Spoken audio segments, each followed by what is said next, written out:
Happy republic day. మీరు చాలా టార్చింగ్ సన్లో కూర్చున్నారు. ఐ డోంట్ వాంట్ వేస్ట్ అంటే పాపం కూర్చున్నారు కదా.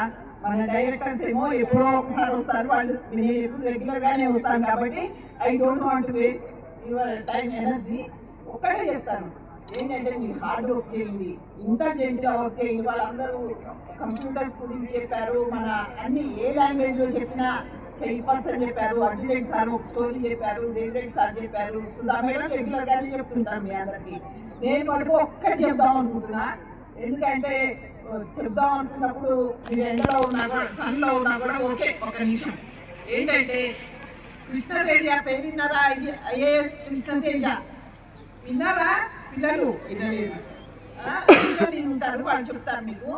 ఆయన state rank 10th intermediate engineering అన్నిట్లో స్టేట్ ర్యాంక్ వచ్చాడు. ఐటీలో జాబ్ వచ్చింది ఆయనకి. వస్తే మంచి క్రెడిబుల్ అమౌంట్ శాలరీతో జాయిన్ అయ్యాడు. ఆయనకు ఒక రూమ్మేట్ ఉన్నట్ట. ఆయన ప్రిపేర్ అవుతున్నాడు ఐఏఎస్కి. ఐఏఎస్ అంటే ఏంటని అడిగాట కృష్ణతేజ. అడిగితే ఇట్లా మనం నువ్వు జాబ్ చేస్తే ఒక్కదానికే ఇది ఉంటావు, మనం డిస్ట్రిక్ట్ మొత్తానికి సర్వ్ చేయొచ్చు ఐఏఎస్ అంటే. అబ్బాయితో పాటు ఫ్రెండ్తో పాటు ఆయన కూడా కోచింగ్ తీసుకున్నాడు. అన్నిట్లో టాప్ ర్యాంకరు. కానీ సెలెక్ట్ కాల. ఫస్ట్ టైం సెలెక్ట్ కాల, సెకండ్ టైం సెలెక్ట్ కాల, థర్డ్ టైం సెలెక్ట్ కాల, ఫోర్త్ టైంకి ఇక ఎట్లా అంటే మనకి ఫ్రెండ్స్ ఉంటారు, శత్రువులు ఉంటారు. అయితే ఒకరోజు వెళ్ళి మార్నింగ్ వాళ్ళు చాలా హ్యాపీగా ఫీల్ అయ్యారు. ముగ్గురు శత్రువులు వచ్చి చెప్పారట, నీ హ్యాండ్ రైటింగ్ బాగుంది. రెండోది ఇంజనీరింగ్లో మనం పాయింట్ వైజ్గా రాస్తాం, పాయింట్ వైజ్గా రాయకూడదు, ఎలాబరేట్గా రాయాలి. 3 ఇంకోటి ఏదో చెప్పారు. అయితే ఫస్ట్ ఆయన మంచి స్పీచ్ చాలా జాగ్రత్తగా ఇవ్వాలి. Interview okay. ఆయన ఒక రోజు రోడ్ అప్పటికే 25 years వచ్చాయి. అంటే ఇక్కడ హ్యాండ్ రైటింగ్ నేర్పబడును అని ఉందట.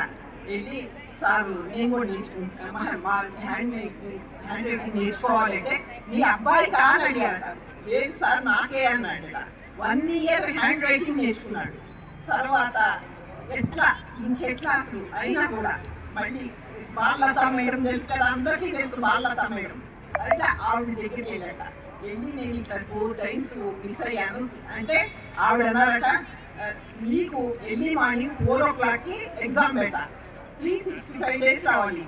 ఏ రోజు రాకపోతే ఆ రోజు నీకు లైఫ్ అంటే నువ్వు నా దగ్గర రానవసరం లేదు. అట్లా 4 o'clock లేచి చేశాడు. తర్వాత చాలా చేశాడు ఆయన. తర్వాత కేరళలో జాబ్ వచ్చింది, అక్కడ కూడా చాలా విమెన్ ఎడ్యుకేషన్ గురించి చేశాడు. మరి అక్కడ ఎవరో అమ్మాయి వచ్చిందట, నాకు నర్సింగ్ చదువుకోవడానికి పైసలు లేవు అంటే అక్కడ అల్లు అర్జున్ ఉన్నట్ట, ఇంకో వచ్చి సార్ హెల్ప్ చేస్తారంటే చేశారట. అందులో కేరళలో చాలా మంది ఫ్యాన్స్ ఉన్నారు, చాలా పనులు చేశాడు. ఇప్పుడు ఆంధ్రప్రదేశ్ వచ్చారు. కృష్ణతేజ దగ్గర గురించి యూట్యూబ్లో కానీ ఇన్స్టాలో కానీ సెర్చ్ చేయండి. That is a real inspiration for us. Thank you.